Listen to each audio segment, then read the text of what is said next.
All right, today we're going to pull back the curtain on one of Korea's most important historical moments. We're talking about a story of faith, of incredible strategy, and revolution. And it's one that honestly has been stuck in the shadows for way too long. So let's get right into it.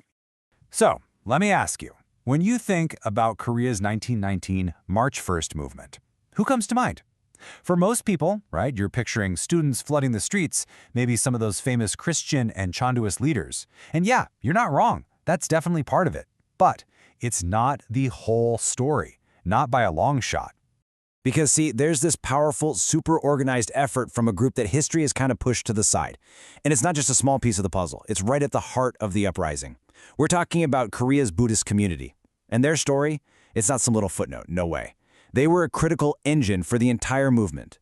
So who is leading this charge? Well, at the very center of it all was this incredible figure, Han Yong-un. He wasn't just a monk, he was a poet, a deep thinker, and a full-blown revolutionary. He looked at the world after World War I, heard all this talk about self-determination for nations, and he saw a chance. He knew that under the constant surveillance of the Japanese colonial government, the only groups that could pull off something this big were religious organizations. They had the networks. But the task ahead of him, it was just monumental.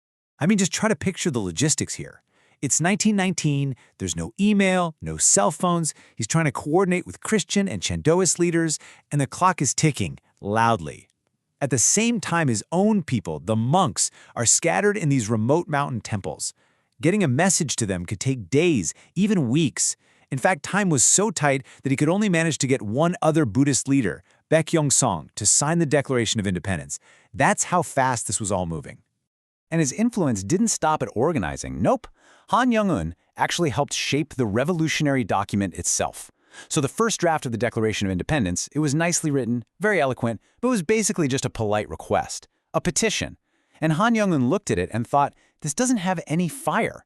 So he pushed, and he pushed hard, to add what's known as the 3 pledges. And this completely transformed the document. It went from a passive plea to a powerful, assertive demand for liberty that laid out a clear plan of action. Okay, so this all leads us to the night before the revolution, February 28, 1919. You can just feel the tension in the air, right? In the offices of a small Buddhist magazine where he worked, Han Yong-un calls together a group of young Buddhist students. It's a secret meeting, and it's urgent. We actually have an eyewitness account from someone who was in that room, a man named Kim Bael-Brin.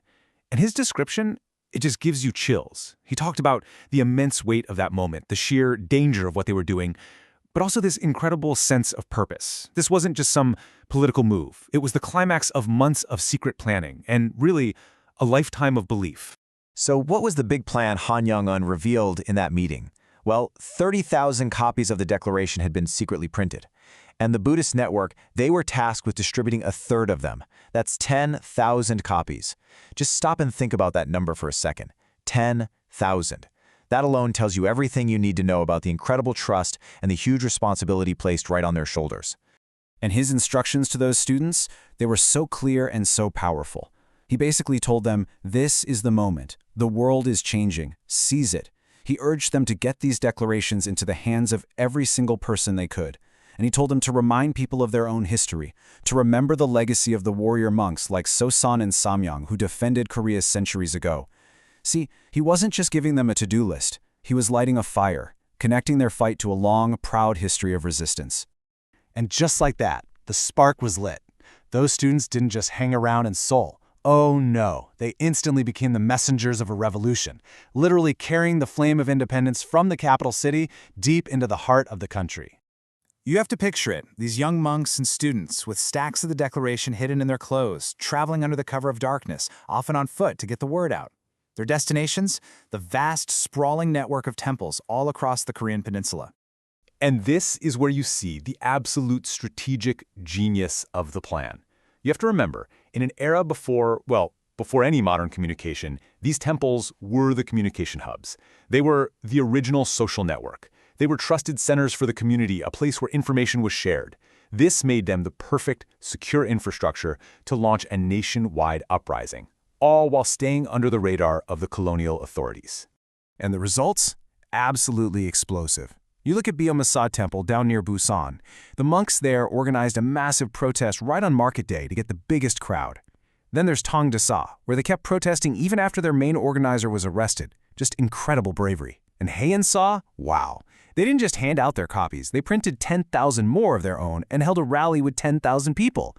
The point is, these weren't just random, isolated protests. This was a coordinated nationwide wave of defiance, all sparked from these temples. So, the inevitable question is, what happened next? After the initial protests were brutally put down, what was the legacy? Well, for so many people, this movement wasn't just about one day of shouting in the streets. To really get the long-term impact, let's zoom in and look at the life of just one of those people, a young monk named Kim Sung-suk. For a guy like Kim Sung-suk, and really for thousands of others, the March 1st movement wasn't some tragic failure. Not at all. It was more like a baptism by fire. It was the single moment that hardened their resolve and completely changed the course of their lives. It's what turned them from students and monks into dedicated, lifelong revolutionaries. I mean, just look at his journey. His whole life can be traced back to that one moment. He gets arrested in 1919. He's eventually forced into exile in China. But does he give up? No. He never stops fighting. He helps found revolutionary groups, he works with all these different independence factions, and he rises to become a cabinet minister in the Korean Provisional Government.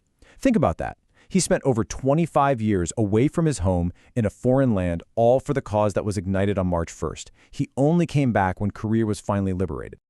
So, you see, the story of the Buddhist role in the March 1st movement, it's so much more than just fixing a detail in the history books. It's this incredible story about a hidden network of courage. And it's a powerful reminder, you know? For every famous hero whose name we all learn, there are thousands of people like Kim Sung-suk, whose quiet, lifelong struggles are what really define a nation's fight for its freedom. It really makes you wonder, how many other stories like this are still out there, just waiting to be told?